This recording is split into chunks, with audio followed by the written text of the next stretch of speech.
class that I give to my students in the National University of Singapore. So you guys are experiencing what a psychology student will really study in Singapore, right? So if in any point of time that you might not able to understand quite clearly what I talk, check with the person next to you, okay? In my sessions, I want the class to be quite interactive, so you can just pause and ask me questions at any point in time you want, okay? You have seen me for 2 sessions that I shared about easy psychology. I shared about why I chose psychology. That was the funny me, okay? It was very funny, like, gave you guys things about that. But the moment I take the head of an educator or, a professor, short of coming to be a professor, then I'll be really, really serious, okay? So, yeah, just now Ling talked about Ling talked about emotions. Actually, the two link quite well together. You learned about emotions just a while ago, and now you learned about motivations and leadership. That's my major as well, industrial organizational psychology. So yeah, motivations first, okay? Motivations, if you hear about this term, is actually around us everywhere. So basically it's like in the morning, what pulls you out of bed? Like, why are you motivated to wake up in the morning? Like this morning, why did you wake up? Because you wanted to come to these sessions? Probably not. It was quite cold. For me, why I wake up? Because I had the talk to go, so yeah, no choice, I had to wake up. It's motivations, basically. Why do you go to school? Why do you go to work? Why do you exercise? Okay? A lot of people say, I want to keep fit, I want to look good, I want to find boyfriend, I want to find girlfriend, and things like that. Yeah, that is your motivations, actually. You just don't really think about it that way. You just think about it like, common sense, everyday life, but, motivation is really around us. Like I said, wherever there's human, there's psychology. That's why it is. So, to this theory on motivations, you can search online. It will come up a lot of different theories on motivations. Okay, but this is the one that I feel closest to what I think motivations will be. Basically, it's defined as the extent to which persistent effort is directed toward a goal. So there are 3 points that I highlighted down here that I think you will be the one that really defines motivations. Okay, the first one will be effort. Effort is basically what you are willing to put in order to do something, your effort. For example, you want to study for exam, how much effort you want to study, okay? For me, when I studied for exam, right, it's just the night before. I just studied everything that I needed to, like, really chunk everything together. But I know a lot of friends, they really spend time in weeks, revise and things like that, for things that they need to study because they want to ace the exam. For me, passing just enough, okay? But yeah, I did well in my studying, so. The next thing is persistence. Persistence is basically the willingness to stay with a goal or a task until you finish. So basically, for example, easy psychology, that is my persistence. Why I wanted to do it so much, so I stayed with it until the end for the past 3 years to really make psychology, easy psychology, something big, or rather something successful for myself. So it's about how long you want to go, how far you want to go with whatever that you have. Okay, so it's about persistence. And the last thing is goals. You hear about it probably a lot, right? You need to set a goal for yourself. What do you want to see yourself in 5 or 10 years time? When you go for interview, people probably ask you this kind of question. So what are your goals? What do you want to achieve? So that is part of motivation. So basically, if you can't really remember the definition up there, you just remember the 3 words. Okay, effort, persistence, and goal. Then you string them together. There you go. You have your own definitions of motivation. Okay. So back to the questions when I posted, what motivated you to come to these sessions today? So, how much effort you put in waking up? Some of us might snooze one more time, twice, thrice, but finally your mom's like, shut the damn alarm clock, right? Then you finally wake up. Or persistence. and things like that. Go. Why are you here today? What do you want to learn from these sessions? Okay, what brings you here? So basically, that's all motivations. There's a lot of different theories on motivations. It has been around for centuries, really, for years. There are different theories, let's say for biological theory, for psychosocial theories, and of course there are biopsychosocial theories. Okay, so for example, I will cover some of this for the subsequent slides. But really, there's a lot of different theories. If you just go online and search for, motivational theories, you will find really a lot. Okay, there is instinct, evolutionary, there drive reduction theory, arousal theory, all three of them under biology. Okay, there's intrinsic, extrinsic. You probably hear about this, right? And need theory, and of course the one that you probably know, I hope you do, Maslow hierarchy of needs. Okay, that is just too overrated. Everyone knows about it, but really is it just one of the different ways to define motivations. Okay, so are you ready for theories? Basically, what differentiates students in NUS, National University of Singapore, and probably students in Vietnam is because in NUS we do not give handouts to students. We give them some links and some, like readings for them to read first before they come to class. But during the class, we really want them to listen to us. It's like, different styles of learning. Some people can just read and understand, but some people really need to listen and to visualize what they learn in order to understand it. So for my students in NUS, I bring them through all this. Some part, it might get a little bit dry, but really if you hear me talk, it will be easier rather than you read it yourself. Sometimes you're just too tired to go through. Okay, so this bar down here will kind of tell you in which part of the theory you'll be under. Okay, instinct evolutionary theory. Basically, instinct is about innate behaviors, what you are born with. Okay, for example, just now Lin talked about fear. Fear is something, or rather an emotion that you are born with. Okay, you cannot learn fear. It's hard. You born with fear. Okay, so like this cat down here, a lot of emoticons from Facebook that I can get down here. I'm born aggressive, so that's why I behave that way. There's some truth in it. Really, some people are just born with more aggressive behavior, and some people are just born with more love, rather, or something like that. It's just something that's really innate. So, for example, if you see someone who's really, really talented at studying, he or she can study from 8 a.m. until midnight. Because why? They're just born with a talent in studying. Okay, I see a lot of people, they do not need to study for exams, for example, they just get 100 over 100 or A's all the way. I was like asking, hey, how did you study really? I had trouble studying this subject, like let's say physics, I hate physics. And it's like, I don't know, I think I'm just good at it. Yeah, that's kind of answer, like you really want to beat that person. But that's some of the things that we are born with. So this explains some of the terms. Instinct basically complex, inherited, basically from your DNA. Okay, unlearned behavior that is patterned throughout the species.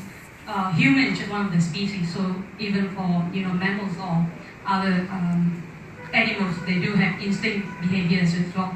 Okay. So William James came up with 39 different behaviors that he thought is innate. So some of them will be like attachment. Attachment is like the way you are attached to your parents, or sometimes some girlfriend or boyfriend are really clingy, right? They need to really be with you all the time. Because why?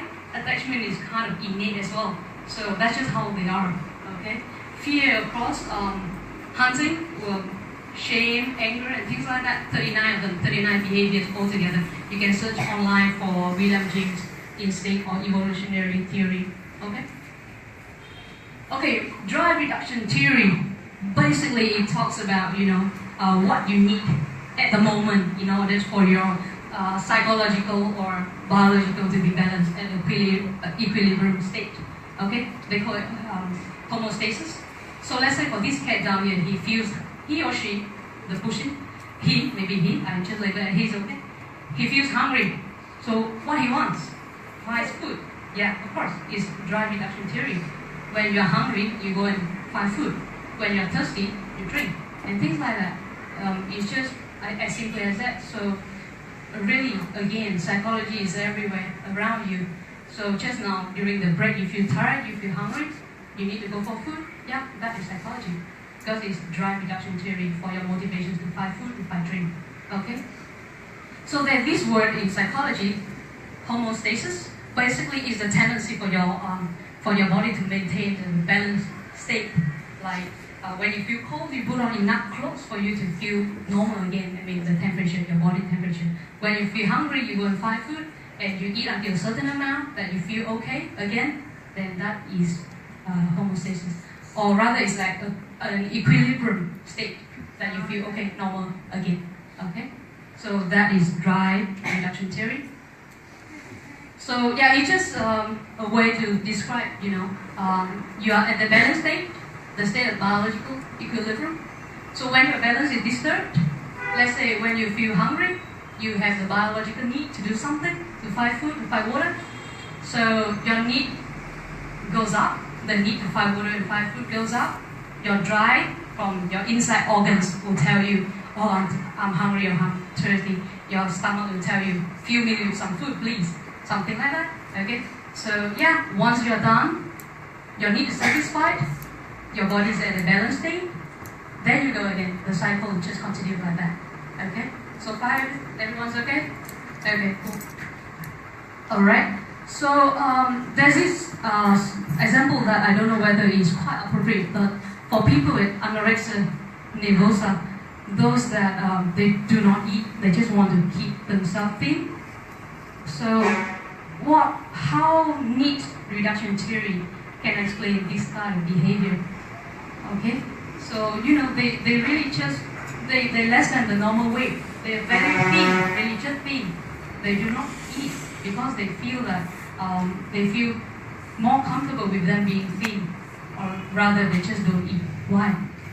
You think about that, okay? I do have the answer, but so the theory of motivations can really help you to explain a lot of different things in life. Okay? Arousal theory. You see this funny picture down here? Okay? So there goes the left-hand side with your performance from weak to strong, and then your arousal, low or high. If you are very excited to do something, okay, you are at a very high stage of arousal, you might think that you will perform very well. But actually it's not. There's a threshold, which is the optimal level down here, whereby it's like in the middle of your arousal, that you feel excited, okay, at that certain stage, that you really can do something well. Like for example, sometimes if I am too excited, I just can't function properly. I just think about the thing and then just can't do it properly. So, this theory basically will help you understand the optimal level that the person has. We all have different thresholds. Not everyone's the same. Someone might be able to do very well when they feel hungry. For example, for me, every day I do not eat breakfast, I do not eat lunch. I just eat dinner altogether. Because from 7 a.m. all the way to 5 p.m. I can go through food without food. Basically, I feel better when I don't eat. When I eat, right, my stomach will feel a little bit like, some kind of butterflies, really cannot function properly, that kind of thing. So really, different people have our different biological needs that you need to understand for yourself. What do you need or how do you need it? Okay. So yeah, this theory basically done by Dobson's law about optimal level. You can read about it more. These slides will be sent to your email address that you provided us. All right. So, you guys okay? Okay. Yeah. I do not have any Vietnamese student in my class though, so I do not. Okay, so I think you have heard of it before, like probably a lot of time, about intrinsic, extrinsic motivations. Okay, time for a test. Since Ling give a lot of tests, right? I should follow her. So what do you understand about intrinsic or extrinsic? Or maybe you can give some examples that you can. Okay, anyone? I know you are the favorite student, right? So, I really don't know about okay. Anyone has any idea? I mean, anyone can give some examples or something? Intrinsic Skinner. and extrinsic, yeah. Skinner. B.S. Skinner. B.S. Skinner on what?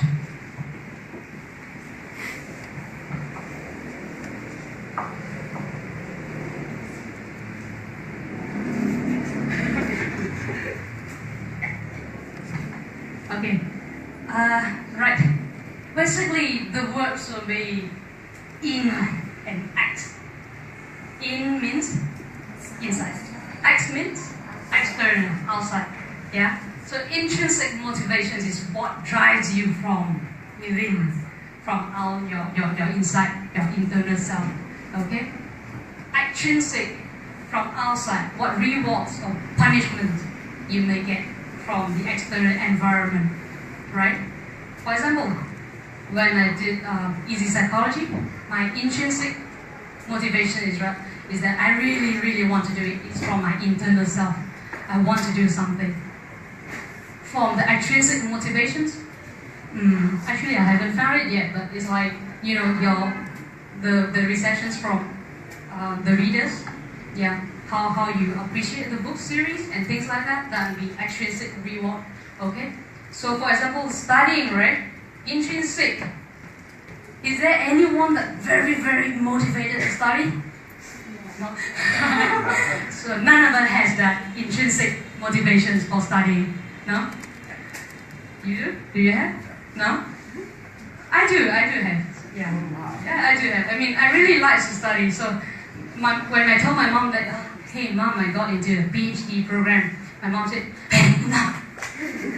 Have a kid, have a baby, I want to be a grandmother. I said, no mom, I want to study. Let me finish study. So just about 3 more years.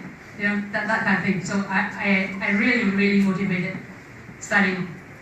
Extrinsic reward or motivations, what do you think study can bring? Scholarship, yes. External reward, yes. You get scholarships from school. You have good grades. You can put something on your resume so that you can find a job. Yeah, that kind of thing will be extrinsic motivations. Okay. Each of us has our own set of extrinsic and intrinsic motivations. So again, you have to understand yourself, your own self, what you need, what you want, and what really motivates you. Okay. Okay, need theory. You can find about it on Mark Clayton and Murray. Need theory, basically there's the need for achievement, the need for affiliations, and need for power. 3 things, okay? Achievement, affiliations, and power. I try to find a lot of different emoticons for you to understand the theory better, so you can just see from there and then understand it a little bit here and there, okay? Need for achievement. It's like the need to accomplish something big. I have that kind of need for achievement. Just like with easy psychology, I want to do something big, something that Vietnam didn't have before. A bilingual book series on psychology, no way, man. No one ever done that. I want to do that. Okay, so that is my motivations. That's the need for achievement. Need for affiliations is like you want to be with someone, you want a relationship, you want attachment and so-called and things like that, or you want to be accepted by others. Okay, so for example, in school, I was not a favorite kid in school. I hated physics. I really hated physics. I only studied English, biology, chemistry. I hate literature. I hate Vietnamese literature. All the poems that you have to remember, you have to recite. History, oh my gosh, that was disaster. Okay, so I hated that. But I want to be accepted by my teacher, right? If you didn't study, you felt like you are being left out in school. Your teacher will come to knock on your door. Hey, your kid, she just didn't study, and things like that. I don't want that to happen. I just want my teachers to see me like, okay, this kid can study, okay, don't disturb her, and things like that. Even if she didn't score so well, okay, so what, she still studied, she didn't make any trouble. So yeah, that is the need for affiliation sometimes. Need for power. You want to direct other people, you want to lead, you want to be a leader. You can't be a team member, and things like that. You feel the power, you need to feel the power. So that is the motivations. for me, not really to say I have that need, or I have a high level of need for power, but yeah, but really I do. I can't work under other people. It's just hard for me to accept the fact that I need to take orders from different people and things like that. So when I do things, I want to create it myself and then direct other people to do. And that's what happened to EZPSY Psychology as well. I mean, not to say I direct them to do, but I do lead them by examples and things like that. But I do feel the need for power. I like power as well. So I mean, see Donald Trump, okay?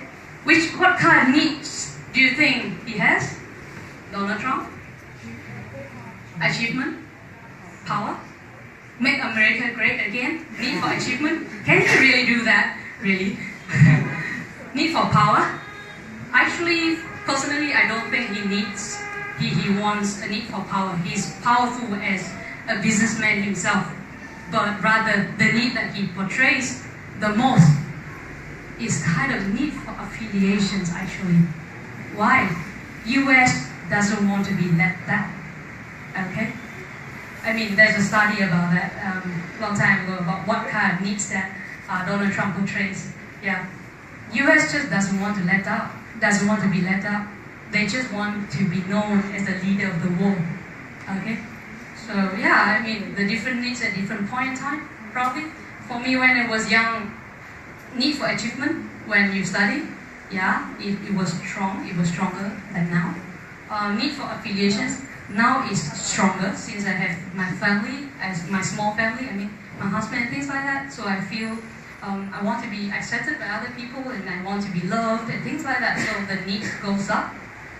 Need for power is fluctuates. Yeah, things like that. Okay. So again, you can think for your own self at this point in time, or probably 2 to 3 years down on the road, what kind of need do you think you have, or what kind of need do you think you will go up, and what kind of need will go down? Okay. Okay, so high achievement people and low achievement people basically is a bit of a comparison down here. Okay. High achiever basically they can pursue goals, and they can attain through hard work and things like that. They can see success as the result of their own hard work and talent. Of course, low achievement, usually they will give up quite easily. Okay? So not willing to take chances as well, not willing to take risks and things like that. So there's a difference between high achiever and kind of low medium achiever. Okay? Okay, so achievement really, it differs culture through culture. Why is that so? Vietnam, what cultures are we having? Individualistic or collectivistic? Collectivistic. So, collectivistic culture like Vietnam, China, basically the Eastern Wall. Okay, now we are still called the Eastern Wall. They like to bring, glory as one's family, as a group, as a whole country, for example. So, if I really have good grades, right? It's just not me feeling good, but my whole family feeling good. I don't know why. They didn't study, right? But they felt good when I get good grade, right? So it's the collectivism kind of thing, collectivistic culture. Individualistic, for example, the US, part of EU, the European Union and things like that, they really value the individual's effort and the individual's glory. Okay? So that's the difference in culture. Culture plays a big part as well in different theories as well, so you can learn about it more often. Okay, your favorite Maslow hierarchy, probably you have seen it at least once, yeah? So what Maslow says, we have, 5 levels of needs. It goes from the bottom down here. Okay, physiological need, safety, love, belonging, esteem, and self-actualization. Okay. Physiological need, like you all know, is like water, sleep, things like that, things that you can't really live without. Okay. Breathing, food, that kind of thing. Safety is like a house, home, your own health, your own safety, probably money, that all safety. Love, belonging, relationship, again, love, friendship. Self-esteem is like achievement, confidence, and the last one will be self-actualizations. self-actualization is something that very, very hard to achieve because Maslow also put it on top of the pyramid. What Maslow says is like, you need to go from the bottom and then you climb up. It's a pyramid. You can't really skip any level. That is by Maslow. But of course there are other theories, that tell, hey, no, you can skip certain level and things like that. You will learn about when you kind of look for critics of Maslow's hierarchies of need. Okay? So, a robot. Physiological, food, eat robot food, obviously. I mean, this one was just off the internet, so safety, update antivirus for safety. Belonging, he feels belonged when he vacuums the living room. So he belongs in the living room in the house. He has a home, something like that. Self-esteem becomes self-aware. Self-actualization, when he finally knows that he wants to destroy the human race. Okay, so that kind of thing, that kind of funny, explanations to what Maslow's hierarchy of needs really is. Okay, you will find your own hierarchy of needs as well. For you, what will be the most important? Some people can go without food for a few days. Some people can go, but now I realize I can't go without bubble tea for a week. At least I have to drink once a week. Oh, that's bad. I try to eat healthy, but I feel. Okay, so about motivations, again, I want to bring you to this slide. No more theory, yes, is more of a personal sharing. How to motivate? How do I motivate myself? It's a 4S. 4 simple S that I do really every day. First one, start simple. Every day start simple, don't think too much. The moment you wake up, well, enjoy the day first. Last time I used to think a lot the moment I wake up, I have so many things to do. Hey, today I have exam, I have to go to this place, I have to meet this friend. I dropped that totally. I just don't think about it when I wake up. I just enjoy the sunrise. Yeah, I wake up rather early, really can enjoy the sunrise. Go for a jog. I do morning gym. I go to gym every morning from 5 a.m. to 6 a.m. just to let you know. And I run from 6 a.m. to 7 a.m. Then I go to take a shower before I go to work at 9 a.m. Okay? In between what I do, I write. I write every day for at least 15 minutes. What I write about, sometimes I write about the dream that I dreamt last night, if I still can remember. Okay, if I do remember, I write my dream out. Sometimes when I dream, I will wake up from my own dream. The first thing is to find a pen and paper on my phone to record down what I really dream about. Okay, because if you read Sigmund Freud, Interpretations of Dream, you can really understand yourself by knowing and understanding your own dream. Okay, so that's what I do. It has become a habit for the past 4-5 years and things like that. Stop thinking. Again, it's the same thing. It's the same thing by start simple. Okay, just stop thinking for a moment. We do think too much, So yeah, I mean that is the way life should be. Life is still enjoyable. Still a lot of things for you to enjoy. So just stop thinking for a moment. Okay, share ideas.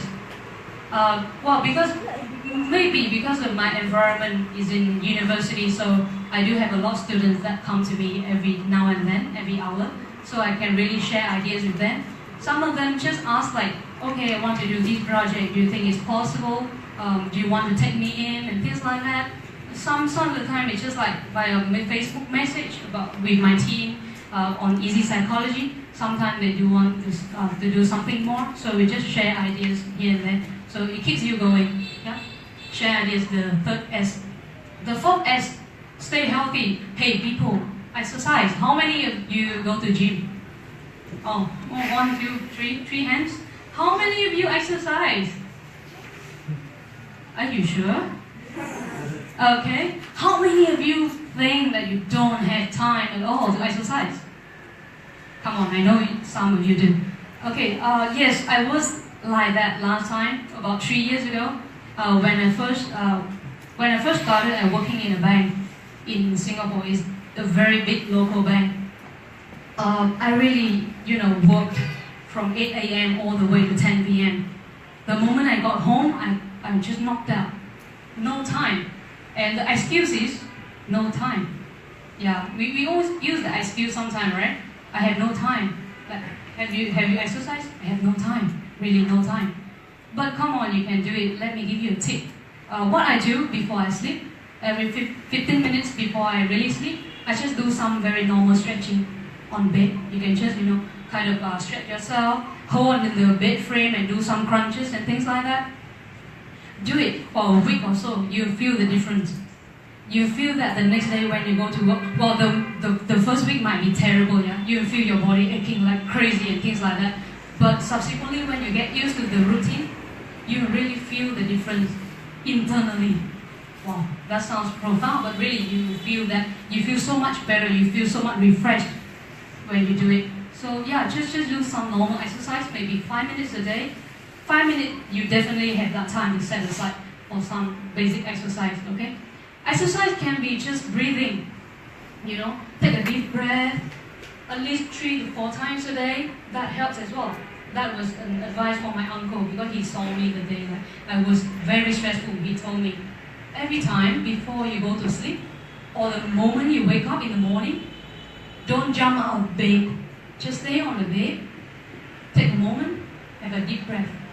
1 or 2, count for yourself, about 10 seconds. To really have a deep breath and exhale. Okay, that will help as well. You will help your internal organs to really reorganize themselves after your sleep. Because when you sleep, you rest, but your brain doesn't. And your internal organs don't. They work. Okay? So do some of that. The Japanese, what they do, every morning when they wake up, the first thing they do, drink a glass of water. About 200 ml to 250 ml. To really help them clean their internal body. Yeah, that helps as well. If you do it for about a month or so, you really find a difference. Okay? Well, that kind of thing, I don't think you need a doctor to give you prescription. Again, I can give you some tips. So yeah, try that. Why not, right?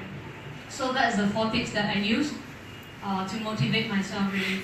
So yeah, you can use some of that, but again, you can also come up with yourself. But really, the first thing is to start something simple and then make it a habit. Okay? Don't just do it for a day or 2 and after that you forget about it altogether. Okay? Are you okay so far? Everything alright? Understand? Okay. Is that okay? If you think I'm very boring, then let's go home. Okay? I'm actually very tired. Okay? I didn't have lunch just now. Okay. The next topic is about leadership. Well, something that I really, really fond of. My research. Basically, leadership. Yeah, there are a lot of theories on leadership as well. If you just Google it, you will see a lot that flood you all over. But for me, again, Power Ranger, I can't run away from it. When people talk about leadership, or rather leader, the first thing that comes to mind will be the comparison between boss and leader. So what's the difference? What really is the difference between the two of them? A boss and a leader, you have any ideas? If not, I just go on and on, you see?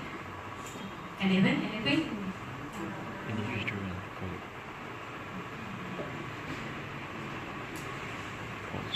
So basically, well, there are a lot of differences, but basically what I think that is quite close to me. Leader says, I want to do this, I want to do that. When the rewards are boss. When the rewards comes in, leader say, I did this.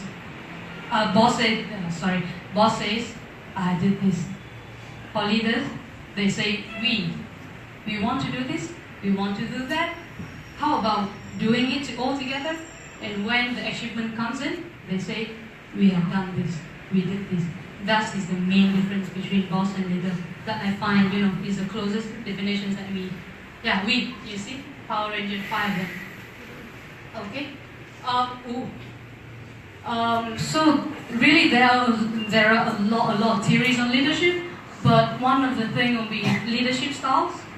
There are 4 different leadership styles that I feel that is quite close. Okay? Participative, directive, supportive, or achievement-oriented. Participative is basically someone who always consults the ideas with the people around, the subordinates, and consider the subordinates' ideas and things like that. They will say like, hey, what do you think about this? Do you have any ideas? You want to share your voices and things like that? So that is the kind of participative leaders. They usually call for big meeting or brainstorming sessions to understand from the subordinates what they want to do, what they think the project is about and is going and things like that. So that kind of participative. The directive leader as well. So directive leaders basically will just, tell the subordinates what to do, what to expect from them. And of course the subordinates then have the chance to, just explore the ways that they want to do it.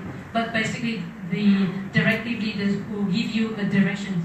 Let's say for EZPSY Psychology, at first I was kind of a directive leader that I told my team, this is what I want to achieve, this is what I think we can achieve all together, a bilingual book series. How to do it? Actually, I don't know. That is what happened to EZPSY Psychology. When you tell me how to do the books, I don't know. I really don't know. I give my team the choice to just explore themselves. But in the middle part, I became participative. We do together. Not that I give them the directions anymore, because we all know the directions to go already. Now is the executions. Now is the time to do work. Okay? Supportive, friendly, approachable, concerned, talk about your personal thing, personal self, and things like that. Want to understand you from the point of a friend rather than someone higher than you. Okay. For boss, they don't care, right? But for leaders, they cares about you as a person. So I'm not sure, but I think I'm quite a supportive kind of leader, or rather, I think myself that I'm quite supportive. Okay. Like I said, I really want to work them hard. But okay, we'll talk about this in the team, okay? So achievement-oriented, of course, they want to encourage the subordinates to achieve something higher than what they can imagine. So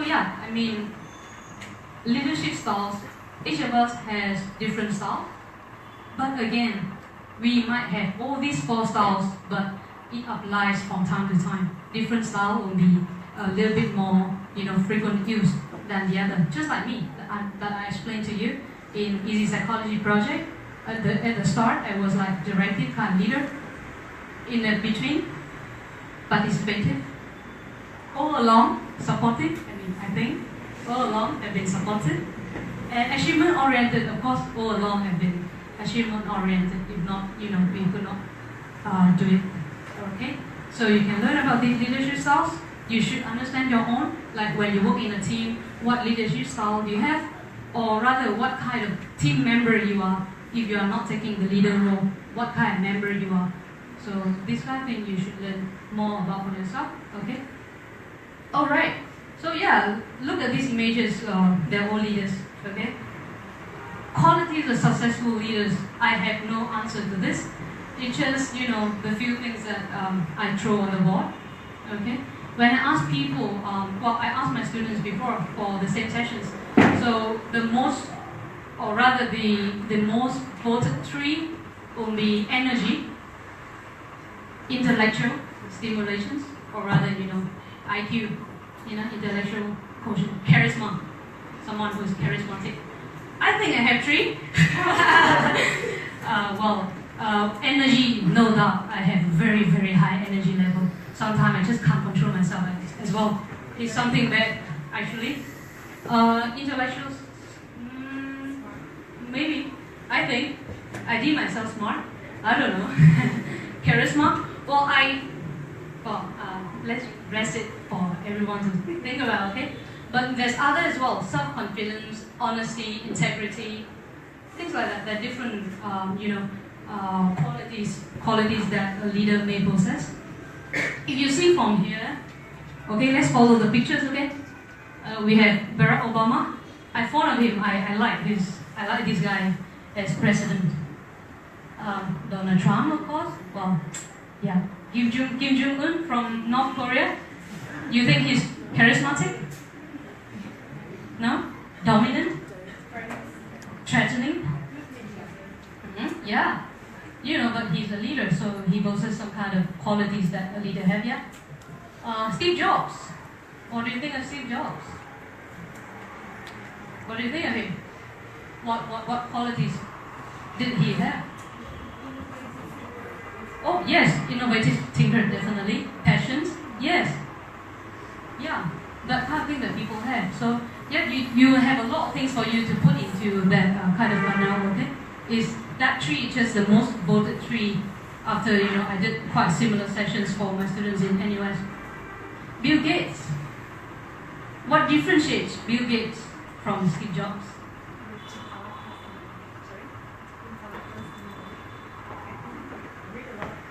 Oh, so you think Bill Gates is smarter? Oh, okay, debatable, but okay. What else? Bill Gates? Sorry? Probably quite similar, yeah? How about Jack Ma? Oh my gosh, I like this guy. Jack Ma, what do you think of him? He's now, the most powerful person in the world, and his Alibaba is like the best sold company in the world. It's now valued the highest net profit company in the entire world. What do you think of Jack Ma? What do you think he has? Charisma. Yeah? Honesty? Flexibility in terms of? thinking. In terms of his thinking. He always changes. Okay. The situation is because situation in the reality of dealing with war is not always the same. So when it changes, he changes, he adapts. Okay. So he's kind of has a vision, yeah? Like he knows where the future is headed, and then, things like, Jack Ma, read about Jack Ma, really. Oh my gosh, I like this guy. Listen on him on YouTube. He gave a lot of inspirational talks to young people. He came to Hanoi recently, yeah? Like 2 weeks ago, to talk about digital economy and e-commerce. The last one, do you know who? Yes. Well, he's an amazing guy because for me, he's an IT, a scientist, an innovator, and he is kind of crazy. Yes. Because he's in terms of taking, he's willing to take risks, and he's willing to do all things that they don't get to do on. Like the Tesla project, or people like anyone who's crazy enough to do that shit. So he's the one. I love vulgarity in my class. No worries. I curse a lot as well. Yeah, Elon Musk. He is willing to do crazy things, to think about things that no one has done before. He even wants to put people, to Mars and things like that. So, these kind of qualities that a leader possesses. And really, do you think there's this debate whether leadership is learned or born? I don't know. I really don't have the answer for that. But if you think you can possess, or you can have, or can acquire some qualities that a leader has, then probably you will be a good leader as well. So try it out. Be a leader. Be a team member. Be a leader, and then you find out about yourself. Okay. Okay. So I like to use this kind of 4-letter words or 5-letter words. 4-letter words. The 5E of the leadership practices. Personally, this one is really personally thinking, personal thought. What I think a leader should have or should possess. Okay, the 5E, a high energy level. Really, if you can't take the kind of intensity, if you can't have the energy level that all of your teammates can rely on, it won't work. Okay. For example, if I don't have the energy to keep answering each and every one from my team across the time zones, I won't be able to do easy psychology. Or if I don't have this kind of crazy energy, I won't be able to finish 5 books. And things like that. Energy, so it comes from your healthy living and your exercise. Okay? The age to make tough decisions. Leader has to make tough decisions when time comes. Okay? If you are someone who is so indecisive, you can't decide whether to go for these directions or that directions, your team won't work as well. You have to be the one, most of the time, decide what to do, how to do it, and things like that. Okay, because simply you are a leader. That's why you lead the way, right? So make decisions, tough decisions sometimes. So having energy for yourself is not good enough. You have to be able to energize others around you. If easy psychology just have this one crazy person, me, it won't work as well because I have the others as crazy as me. Or rather, I energize them to be this crazy. Okay? I hope they are less crazy. Huh? So yeah, so energize others around you. That's what leaders do. Enable others to act. You have to be able to enable others to take the actions as well. You are leading the way, not doing for them or not telling them what to do. You have to enable them to find a way to do certain things as well. That is the differentiating factor between the boss and the leader as well. Okay? And lastly, which I feel the most important, that's why I put it on top, is to encourage the heart. Just like easy psychology, what I do rather every day is to, not say every day, but every now and then I check with my teammates like, hey, how are you doing? Is everything okay? Can you cope with the project? Do you need some time off? And things like that. Talk to them at a personal level, be friends with them. Not like only when you need them, then you come to them to ask for certain things. Okay? I used to do that. Only when I need certain things, then I come to tell my teammate, hey, can you submit that by tomorrow, by next week, and things like that. It won't work. The first instant, they might be able to help you, but the second time, the third time, when you ask them the same thing, you say, you just want me to do something, that's why you come to me. That is not the good way of a leader. Okay? So you have to encourage the heart.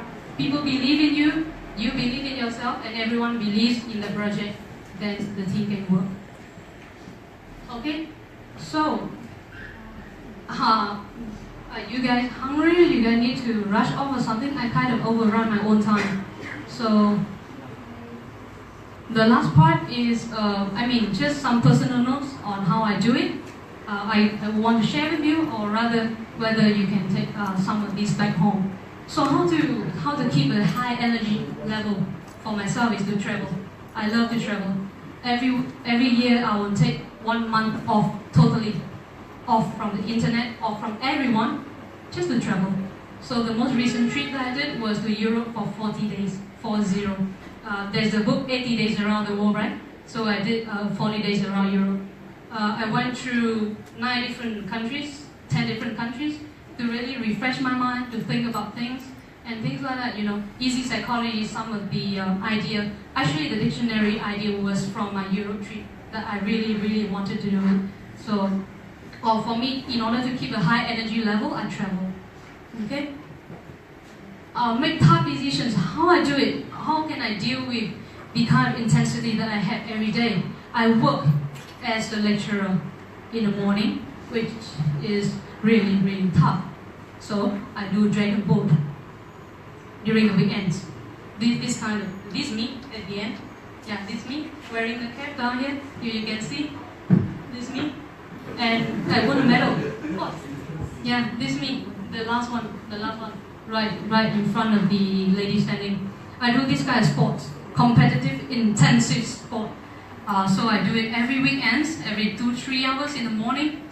It really helps you to clear your mind and make tough decisions, because this kind of sport is like very fast sport. Okay.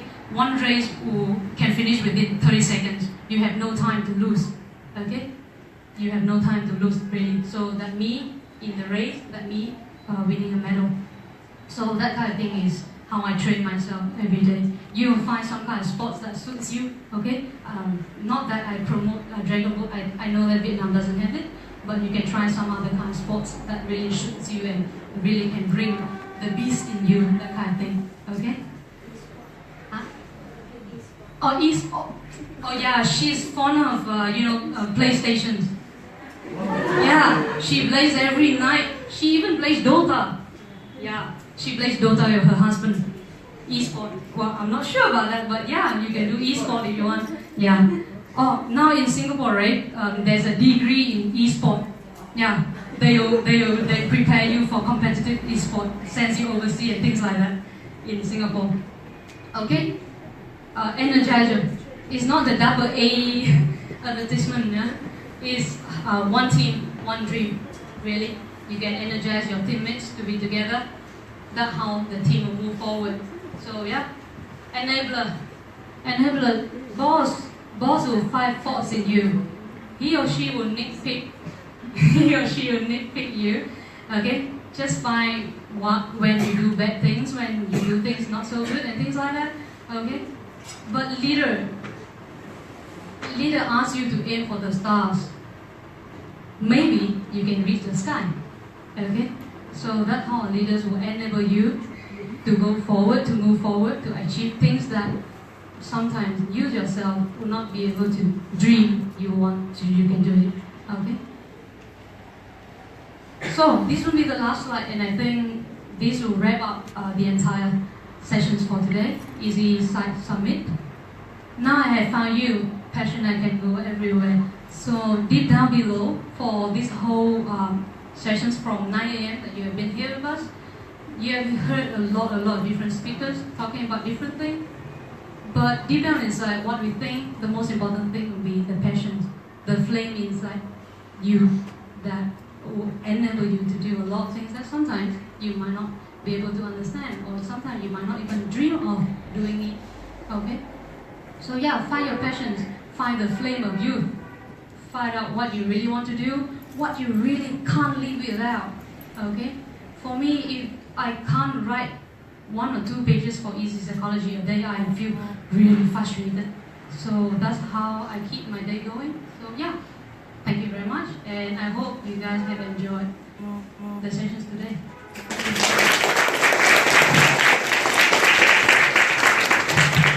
Vâng, xin cảm ơn các bạn.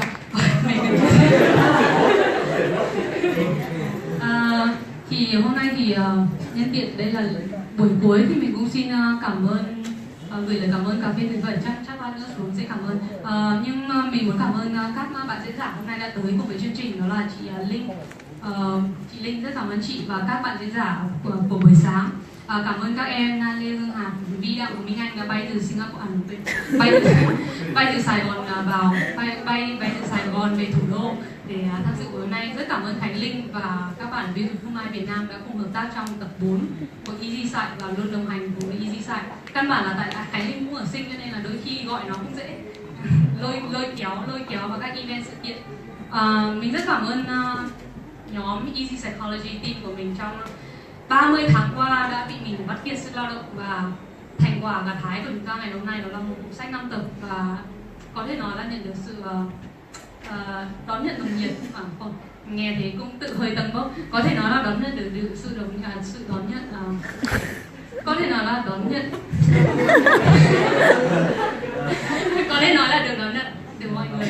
Và VTV4 hôm nay thì cũng có tới phỏng vấn mình và nhóm nhóm EZ Psychology. Chương trình sẽ được phát hình vào tối thứ 6 20 giờ 30 phút. tuần nào thì mình không biết, nhưng mà mình sẽ post trên Việt Psychology. Thêm một vài đoạn marketing nho nhỏ nữa thôi, đấy là nếu mà hôm nay các bạn có chụp ảnh của event thì cứ hashtag EZ Psychology là được. Hoặc nếu không các bạn có thể add mình trên Facebook, nhưng mà mình để chế độ chỉ có bạn của bạn mới thể add được, nên là các bạn có thể gửi tin nhắn, hoặc là gửi tin nhắn vào cái email mà mình có gửi cho các bạn, gửi cái email xác nhận mà mình có gửi cho các bạn. Ngoài ra thì nếu còn câu hỏi nào thì các bạn có thể gửi qua email nhé. Thì chắc là hôm nay mọi người, nếu mà những ai ở đây từ sáng đến bây giờ chắc cũng khá là thấm mệt. Thì cảm ơn các bạn rất nhiều đã tham gia buổi hôm nay, và mình không dám nói hẹn gặp lại đâu, tại vì mình biết là đây đối với mình đây là buổi cuối mà mình sẽ tổ chức sự kiện ở Việt Nam. Và tháng 2 này thì rất vui, đó là mình được nhận visa định cư ở Úc, và mình sẽ rời Singapore, đất nước mình đã gắn bó 11 năm vừa qua, và sang Úc.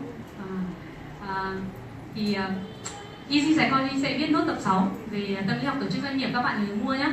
Đến tầm Tết ta này là sẽ ra, chắc thế. Tập 7 thì cũng không rõ, để xem tình hình tình hình sức khỏe thế nào và xem có ai cùng viết không, mà cũng chưa biết là viết về cái gì cho tập 7.